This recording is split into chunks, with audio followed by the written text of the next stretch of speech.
నుంచి కూడా phone tapping విషయంలో అన్ని విషయాలు చెప్తూ వస్తున్నాను. నేను అందరికంటే ముందు ఆరోపణ కూడా చేసిన నేను ఇది హైదరాబాద్ కేంద్రంగా జరిగింది, సిరిసిల్ల కేంద్రంగా జరిగింది. ప్రణీత్ రావు అనే వ్యక్తి ద్వారా సిరిసిల్ల కేంద్రంగా ఈ ఫోన్ ట్యాపింగ్ జరిగింది.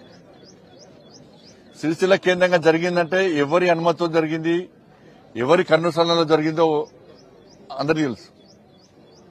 మరి సిరిసిల్లనే ఎందుకు కేంద్రంగా ఎంచుకున్నారో కూడా తెలుసు అందరికి. కాబట్టి దీనిలో విచారణ జరపాలి. ఇవాళ ప్రభాకర్ రావు అనే వ్యక్తి అనేక కుటుంబాలను నాశనం చేశాడు. అనేక మంది మాలాంటి కార్యకర్తలు ఉసురు పోసుకున్నటువంటి మూర్ఖుడు ప్రభాకర్ రావు అంటాడు. ఈ ప్రభుత్వం రాచమర్యాదతో చేస్తున్నది. ఈ ప్రభుత్వం ఏర్పడిన తర్వాతనే ఆయన ఇక్కడి నుంచి వారిపోయాడు. ఈ ప్రభుత్వం కాంగ్రెస్ పార్టీ ప్రభుత్వం ఏర్పడిన తర్వాతనే ఫోన్ ట్యాపింగ్ నిందితులు అందరూ తప్పించుకునే ప్రయత్నం చేశారు. అమెరికా ఎప్పుడు వారిపోయాడు? కాంగ్రెస్ పార్టీ ప్రభుత్వం ఏర్పడిన తర్వాత. ఇలా కూడా కోర్టుకు పోయాడు. కోర్టు నుంచి ఉత్తర్వులు తీసుకొచ్చాడు. రాచమర్యాదతో చేయాలని చెప్పి ఉత్తర్వులు తీసుకున్నాడు. కోర్టును గౌరవించాల్సిన బాధ్యత మనకు ఉంది కాబట్టి దానికి అనుగుణంగా తప్పించుకునే ప్రయత్నం చేస్తా ఉన్నాడు.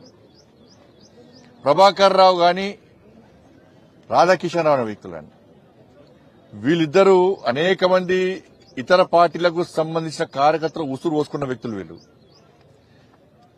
ఇవాళ ఇతర పార్టీ నాయకుల ఫోన్ ట్యాపింగ్ కాదు, బీఆర్ఎస్ పార్టీ నాయకుల ఫోన్ ట్యాపింగ్ కూడా చేశారు.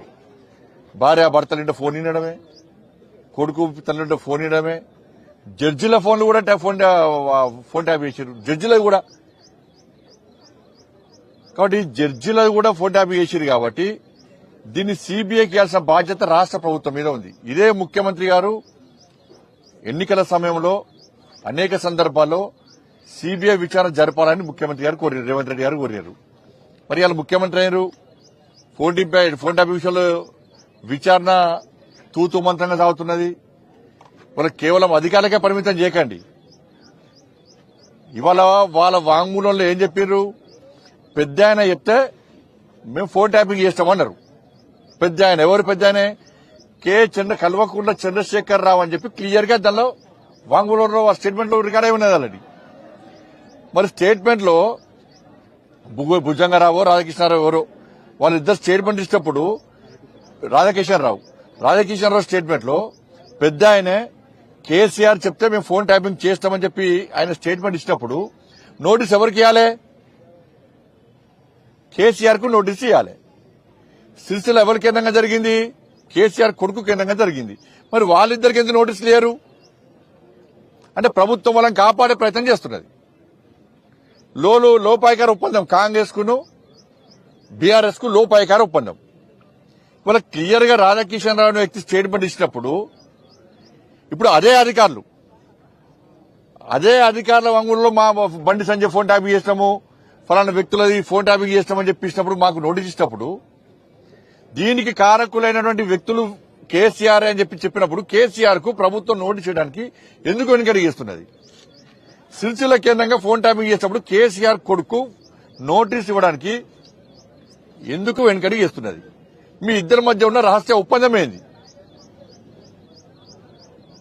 కనీసం ఏ ఒక్క విషయంలో కూడా మీరు ఇలా పట్టించుకోకుంటే వాళ్ళ కేసీఆర్ కుటుంబం వల్ల ఎన్ని కుటుంబాలు నాశనమైనాయి, ఎంతమంది భవిష్యత్తు నాశనం చేశారు.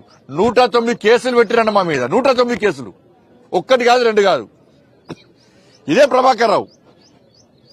ప్రభాకర్ రావు అనే వ్యక్తి సీఎంఓ ఆఫీసును అడ్డగా వేసుకుని మా ఫోన్లు వినుకుంటూ, నాలాంటి అనేక మంది నాయకుల కార్యకర్తల ఫోన్లు వినుకుంటూ, జడ్జిల ఫోన్లు వినుకుంటూ, మా సొంత విషయాలు వినుకుంటూ ఏ విధంగా రాచిరంపాన పెట్టిండు, ఏ విధంగా ఉసురు పోసుకున్నాడో తెలంగాణ సమాజానికి అంతా తెలుసు. ఇలా కోర్టు నుంచి ఉత్తర్వులు చేసుకుని అమాయకంగా గడ్డం పెంచుకొని ఓ నీతివంతుల లెక్క సిన్సియర్ ఫెలో లెక్క నటిస్తే ఎవరు నమ్మడు ప్రభాకర్ రావు అనే వ్యక్తిని. నేను ప్రభుత్వాన్ని మళ్ళీ చెప్తున్నాను, మీరు ప్రభాకర్ రావు అనే వ్యక్తికి ఈ రాచ మర్యాదలు ఇచ్చిన బంద్ చేయరు. ఫస్ట్ వాళ్ళ కోర్టు ఇతరులు ఇచ్చినప్పుడు మనదే కోర్టును రాష్ట్ర ప్రభుత్వం ఎందుకు సంప్రదించలే? ఇలా రాష్ట్ర ప్రభుత్వము ఎందుకు పిటిషన్ వేయలే? అండర్స్టాండింగ్ లోపాయకర ఒప్పందం. కానీ ప్రభాకర్ రావు ఏమంటారంటే నా ఎక్స్టెన్షన్ కేవలం